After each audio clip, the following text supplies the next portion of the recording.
1. Side government thinks that Rodrigo Duterte dying while on trial in some random 4-star prison in the Netherlands is justice.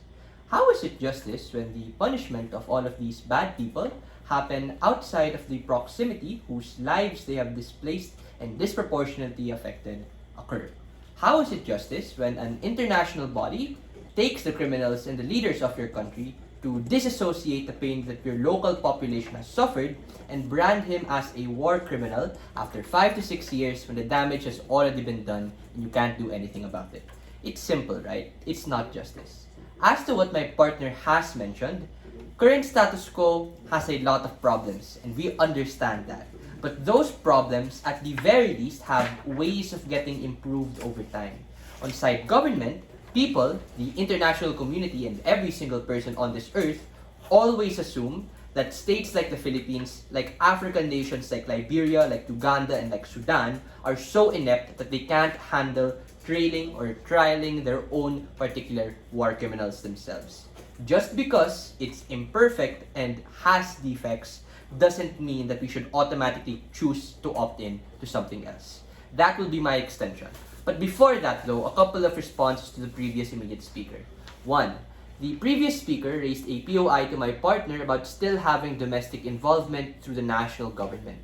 This shows a very soft and very flimsy stance on side government because that in and of itself is literally status quo. So far, they have at best proved urgency and motivation, but don't explain why in all instances they should have the authority and capacity to do so. Sure, local and domestic courts can be flawed and can be imperfect, but that is exactly what we want to solve and fix because this debate isn't just about the judicial act of criminalizing, but also being able to solve all of these deeply rooted problems that are more proximate to these individuals that only domestic and local courts can actually deal with. The second thing that I want to respond to is that the fatal flaw on side government is that they assume that the majority is always right.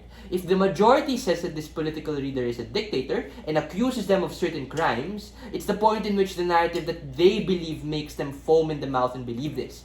Democracy is not the end-all solution to everything. Side government defends a very narrow case of genocide. We believe that in status quo, we can still solve all of that and are still able to galvanize long-term change to uproot all of these political structures when we are able to change laws and the way it is governed under the domestic government. On side government, you undermine that particular authority and capacity of all of those local governments to do so and to do what they need to do. What is the extension? The extension is why the criminal justice system is just likely to be a lot more faster, a lot more adaptable, and a lot more appropriate in reaching the justice impact that side government claims that they have. Why is this true? I have 4 mechanisms. The first is on rehabilitation. And I want to note that oftentimes the ICC acts independently of the country. What this means is that at most, the government allows them to have records, have evidence in order to prosecute certain criminals. This is comparatively bad because at most, the ICC criminalizes one person or one individual or one group of people. We tell you that all of these crimes reverberate and have consequences that apply to external factors. On side opposition, on our side, we have our national and local courts to do it because when they trial all of these bad people, they're able to do it with the nuance to what is going on within their actual country. This requires deep connections to that particular country and what goes on with that country and not just this air of objectivity that side government says is good when it's not. The second is on proportionality. Literally, the criminal justice system bends faster on our side. This is because justice and its implementation are nuanced to each and every particular country. This makes proportionality impossible on side government because this international court's use may be subjective, sure, but devoid of any subjective importance to the actual victims themselves who are harmed by this particular thing occurring. It's not proportional to the crime when the process that it takes out all of the countries court and all of the countries nuance in that particular discussion. The third is on retribution. And I want to note how this ties back to what I said in my introduction. Retribution is subjective, and it ought to come to the individual problems who are affected by this particular problem. How is it better on our side with current status quo?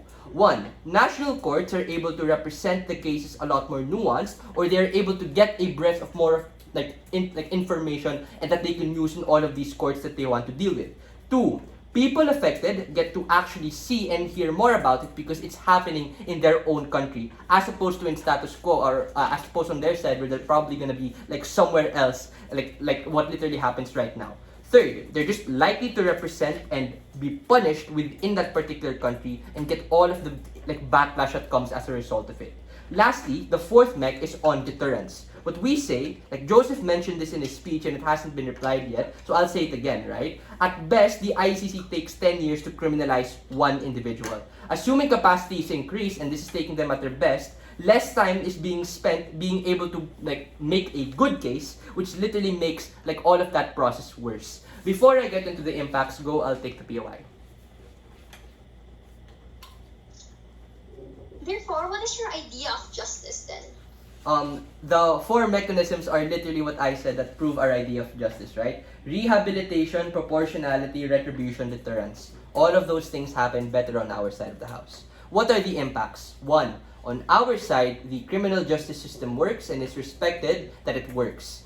On-side government, you always need someone else from somewhere else to dictate when that is good for you. This is important because efficacy is not nuanced to what the affected group actually wants. On our side of the house, you are able to represent those opinions. On their side of the house, you conform to some person from the West. The second impact that we get is that we just get better justice absent worse off bureaucracy, because as a consequence of this being a national or global thing, it literally takes more time to do all of these things. It literally takes a further amount of bureaucracy to be able to get the change that you want. On our side, it's just faster when you are able to break it down. How then should do you ought to weigh this? Comparing both worlds, a lot of the benefits that governments say occur on our side as well. This is because on our side of the outside of the house, you represent sovereignty or you respect sovereignty to a lot greater extent. On their side of the house, you get none of that. For all of those reasons, very, very proud to oppose.